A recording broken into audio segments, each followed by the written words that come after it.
Hello, and welcome to the Warfighter Wire, your weekly in-depth update on all the news across the Department of Defense. I'm your host, and thank you for joining us for the week of August 3rd through the 9th, 2025. This week, the entire defense landscape seemed to be a story of strategic tension.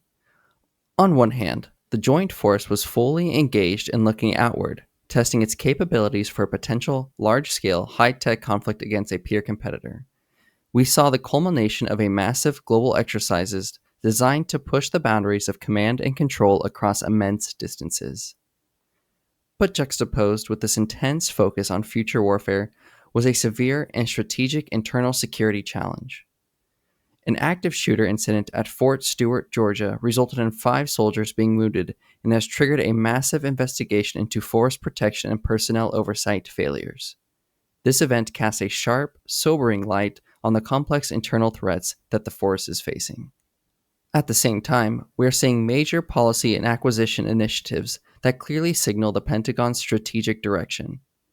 The Navy is now actively seeking small, modular nuclear reactors to power its AI data centers, treating energy security as a core warfighting imperative. Meanwhile, the Army is moving forward with an Amazon-like procurement portal for small drones, a significant test case for broader acquisition reform.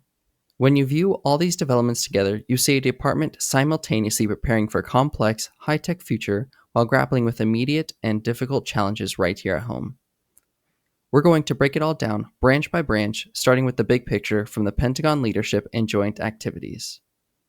The Department of Defense's role in Homeland Security and domestic policy was incredibly prominent this week. The Pentagon officially confirmed that Fort Bliss, Texas, is developing a new detention facility following a request from assistance from the Department of Homeland Security. Pentagon Press Secretary Kingsley Wilson stated that construction on this facility actually began back in mid-July, solidifying the military's role in providing logistical and infrastructure support for DHS missions. This was further emphasized when U.S. Northern Command, or U.S. Northcom, announced on August 4th that it is now operating a newly designated Yuma National Defense Area. The use of this formal terminology suggests that the creation of a new legal and operational framework for domestic military activity. This trend of a more formalized domestic role, driven by border security and climate-related disasters, is blurring the lines between military and civilian responsibilities and raises critical questions about the impact on the readiness for our forces for their primary warfighting missions. At the same time, the DoD found itself placed squarely at the center of a contentious national debate. The administration announced that the Army will reinstall the Reconciliation Monument in Arlington National Cemetery. This sculpture, which honors Confederate soldiers, was removed in 2023. The decision to restore it reverses a high-profile action and forces DoD leadership to navigate the turbulent landscape of historical memory and symbolism. This convergence of events reveals the strategic tension we mentioned, as leaders must allocate finite resources and political capital between preparing for future conflict and managing these cultural flashpoints at home. In the cyber domain, a significant conversation is getting louder. 2 influential think tanks have launched a commission to develop a charter for a potential independent U.S. cyber force. This initiative reflects a growing concern among key stakeholders about the operational readiness of our military's current cyber forces and elevates the long-debated idea of establishing a brand new military branch dedicated to cybersecurity. And finally, a quick look at the National Guard, which was heavily engaged in domestic emergency responses this week. In Colorado, 2 Army National Guard helicopters and their crews were activated to provide critical aerial support against wildfires in Rio Blanco County that threatened the community of Meeker. In a separate climate emergency, New Mexico National Guard soldiers were activated on August 8 to rescue 8 people from a home that had been inundated with floodwaters. Beyond immediate response, the Guard is also focused on proactive preparedness. The Arkansas National Guard announced it is working closely with state and federal partners to intensify its disaster response plans for a potential high-magnitude earthquake originating from the New Madrid seismic zone, a clear strategic focus on preparing for catastrophic events before they occur. With the big picture in mind, Let's move to the service branches, starting with a detailed look at the Department of the Air Force. This week, the Air Force was defined by an exceptionally high operational tempo, particularly across the vast Indo-Pacific theater. The service is engaged in a period of intense, overlapping multinational exercises, creating a high-stress environment that serves as a real-world laboratory for Agile Combat Employment, or ACE doctrine. The entire purpose of this tempo is to build the muscle memory required to execute complex, distributed operations before crisis ever begins. Just to give you a sense of this pace, first, Misawa's Air Base 35th Fighter Wing just wrapped up Exercise Reforpack 25. This was a month-long event that tested joint integration and combat readiness across the entire theater. At the same time, Red Flag Alaska 25-3, the premier 2-week Joint Force training exercise, concluded at Eielson Air Force Base on August 1st, involving personnel from every U.S. military branch. And no sooner did that end, on August 5th, Air Combat Command kicked off a final phase of Bamboo Eagle 25-3, its top-tier advanced training exercise designed to enhance readiness for high-end contested environments. The strategic importance of these back-to-back exercises was underscored by a visit from Secretary of the Air Force Troy Mink, who just concluded a multi-nation tour of the region where he met with senior defense officials and observed the exercises firsthand.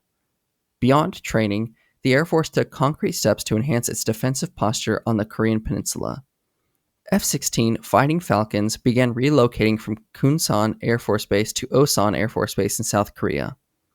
This is a part of a test to create a super squadron.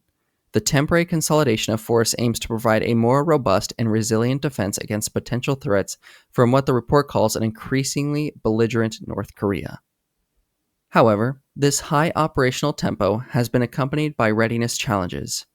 In a very serious incident, an F-15E Strike Eagle operating from Diego Garcia was forced to make an emergency landing in Japan after one of its main landing gears literally fell off mid-flight. The two-person crew was thankfully uninjured. The incident has now prompted inspections of the F-15 fleet at Kadena Air Force Base to determine the cause of this critical failure. Tragically, the Air Force also suffered a loss this week. A security forces airman died in a vehicle accident at RAF Lakenheath in United Kingdom. That accident is currently under investigation. And on the policy front, a funding battle is brewing. Several Democratic members of Congress are demanding information from the Air Force regarding the reprogramming of $934 million that was originally allocated to nuclear modernization funds. The inquiry is focused on deep concerns that some of these funds may be used to modify a Qatari-owned jet for use in the Air Force One presidential transport program. In contract news for the Air Force, Doolittle Consulting was awarded a $115 million ceiling contract to provide cyber training support for the DoD's Cyber Crime Center, and Azimuth Corp received a nearly $999 million contract modification for ongoing research and development in materials and survivability studies at Wright-Patterson Air Force Base. From the skies to the stars, let's turn our attention to the nation's newest branch, the U.S. Space Force, which is in the middle of its most important exercise of this year. The exercise is called Resolute Space 25, and it's the service's largest service-wide drill designed to test preparedness for large-scale military operations in a contested space domain against high-end threats. But what makes this exercise truly revolutionary is how it's demonstrating the Space Force's allied by design philosophy in a very tangible way. This isn't just about having allies in the room as observers or liaisons. For the entire duration of Resolute Space 25, a Royal Australian Air Force officer, Group Captain Daryl May, is serving as the Deputy Commander for U.S. Space Force's Indo-Pacific. This deep integration of an allied officer into a key U.S. command role is a radical departure from traditional military structures. It is intended to foster a level of trust and shared understanding that creates a more cohesive and resilient combined force. As the exercise director put it, this structure encourages us all to think about the linkages between nations on a daily basis, making allied integration a constant reality, not just an afterthought. While testing its current force, the Space Force is aggressively pursuing a dual-track approach to developing future capabilities. On the Rapid Acquisition track, the Space Rapid Capabilities Office, or RCO, hosted an Agile Satellite Industry Engagement Day, bringing together 13 prospective industry partners to accelerate the design and procurement of more dynamic and responsive space assets. In parallel, on the long-term experimental track, the Space Force is scheduled to launch the 8th mission of the highly classified X-37B orbital test vehicle from Kennedy Space Center on August 21st. This reusable, uncrewed spaceplane is a critical platform for testing advanced space technologies and concepts of operation in orbit for long durations. Finally, the service continues its focus on the professional development of its personnel, known as Guardians. Regional tryouts were just held for the Guardian Arena 3, the third annual elite fitness and skills competition designed to test the readiness and lethality of these warfighters. And, at a strategic level, the senior enlisted advisor to the chairman of the Joint Chief of Staff visited U.S. Space Command headquarters on August 7th to highlight the critical role of space in all modern military operations and to reinforce the command's warfighting ethos. From the high-tech focus of the Space Force, we now turn to the bedrock of our ground forces. The U.S. Army was rocked this week by a tragic active shooter incident at Fort Stewart, Georgia, that has placed a harsh spotlight on internal security and soldier welfare. Here is a detailed timeline of the events from Wednesday, August 6th. At approximately 10:56 a.m., an active shooter was reported in the 2nd Armored Brigade Combat Team Complex. The installation was placed on full lockdown just 8 minutes later at 11:04 a.m. At 11:35 a.m., the shooter was apprehended. The shooter has been identified as Sergeant Cornelius Radford, a 28-year-old automated logistics sergeant assigned to the 703rd Brigade Support Battalion of the 2nd ABCT. Officials have confirmed he used a personal handgun, not a military-issued weapon, to shoot and wound 5 of his fellow soldiers. All 5 victims were treated at the scene before being moved to Wynn Army Community Hospital. They were reported to be in stable condition and are expected to recover, with 3 having undergone surgery. The quick response and incredible bravery of the other soldiers in the area were absolutely critical in preventing further casualties. They tackled Sergeant Radford to subdue him and then immediately rendered life-saving first aid to the wounded. Army Secretary Dan Driscoll, who visited Fort Stewart the following day, stated their actions absolutely saved lives. And he awarded the Meritorious Service Medal to 6 soldiers for their heroism. The Army's Criminal Investigation Division, with assistance from the FBI, is now leading the investigation. A central and immediate question, raised by the installation command general himself, is how Radford was able to bring a personal handgun to his place of duty. While an official motive has not yet been released, potential warning signs have emerged. Radford's father stated that his son, who is black, has complained to his family about experiencing racism at the base and had sought a transfer. It also reported that Radford had a prior DUI on his record that was previously unknown to the chain of command. The presence of these potential indicators suggested a breakdown in the system designed to identify and support soldiers in a crisis. While the Army dealt with this critical incident at home, its global mission continued. In a modernization development, soldiers with the Pennsylvania National Guard's 109th Infantry Regiment are now utilizing artificial intelligence and unmanned aerial systems to accelerate artillery missions, a great example of the grassroots innovation at a tactical level. Globally, the Army maintained a robust presence. The Georgia National Guard played a key role in Exercise Agile Spirit 25, a multinational joint training exercise involving over 2,000 troops from 9 nations that just concluded across Georgia and Turkey. The Oklahoma National Guard also participated in Exercise Care Strike in the Indo-Pacific. In Europe, the 21st Theater Sustainment Command held a change of command ceremony welcoming Major General Layler as its new commander. And in a nod to the vital network support, the Army also highlighted the contributions of a German employee at the Army Prepositioned Stock 2 site at Coleman Barracks, who brought 13 years of experience to the European theater. While the Army dealt with this critical incident, the Department of the Navy's focus was largely global, with operations spanning from major exercises to critical industrial base developments. The Navy and Marine Corps' premier global exercise, Large Scale Exercise 2025, officially concluded on August 8th. This exercise, which ran from July 30th to August 8th, was a comprehensive, worldwide demonstration of maritime coordination, testing the service's ability to command and control geographically dispersed forces operating across multiple fleets. The strategic importance of this exercise was signaled by the presence of the Vice Chief of Naval Operations, Admiral Jim Kilby, who was in Norfolk on August 5th to observe the LSC operations directly. A snapshot of the deployed naval forces as of August 4th illustrates the Navy's extensive operational footprint.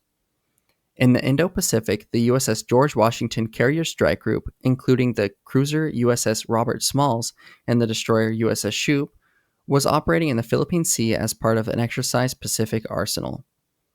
In the Atlantic, the USS Harry S. Truman was underway off the coast of Virginia conducting routine operations and training.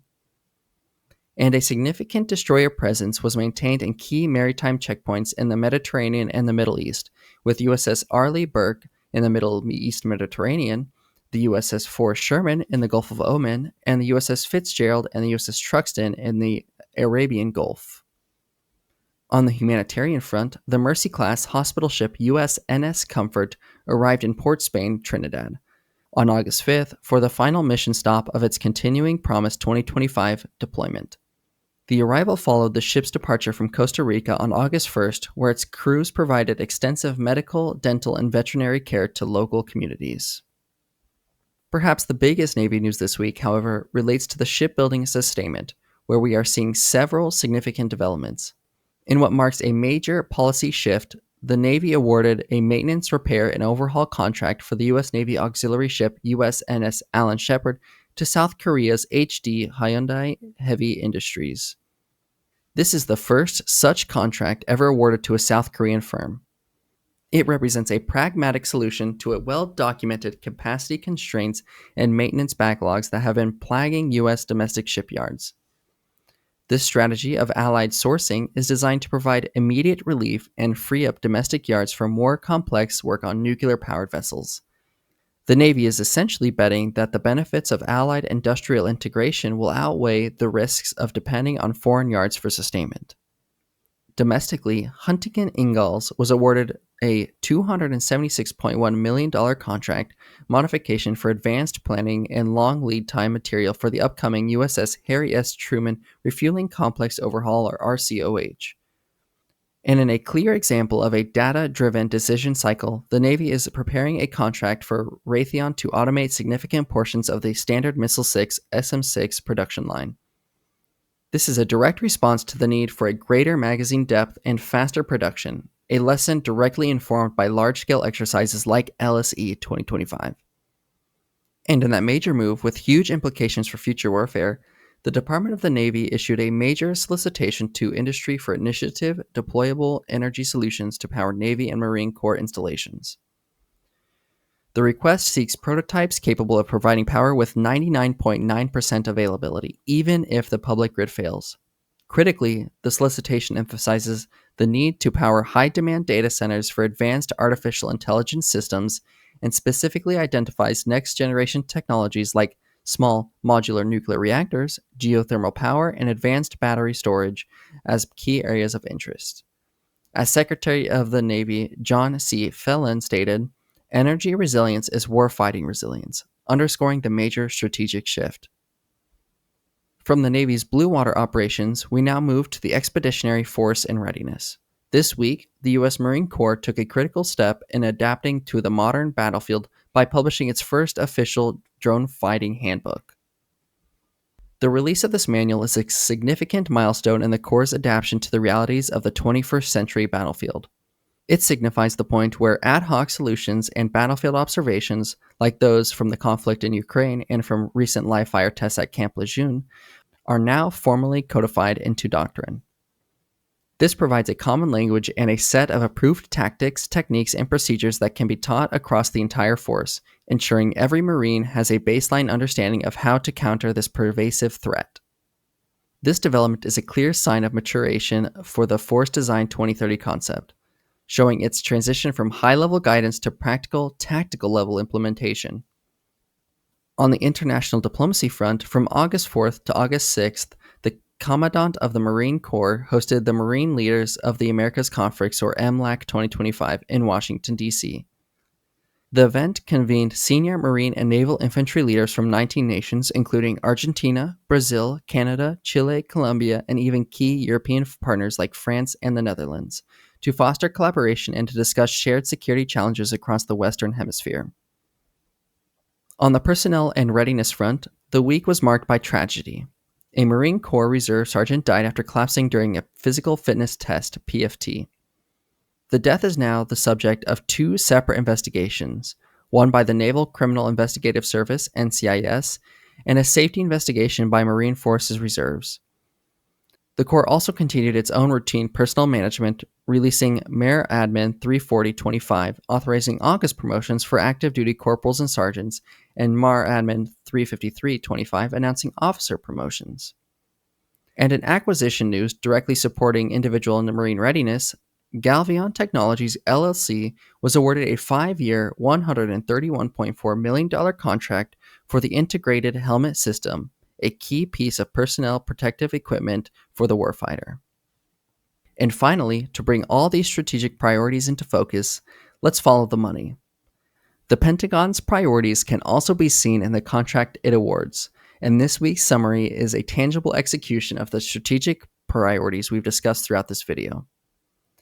Among the largest awards announced this week, Tote Services Incorporated secured a massive $311.4 million contract for the operation and maintenance of the sea-based X-band radar platform, or SBX-1, which is a critical sensor for the Missile Defense Agency and the U.S. Strategic Command.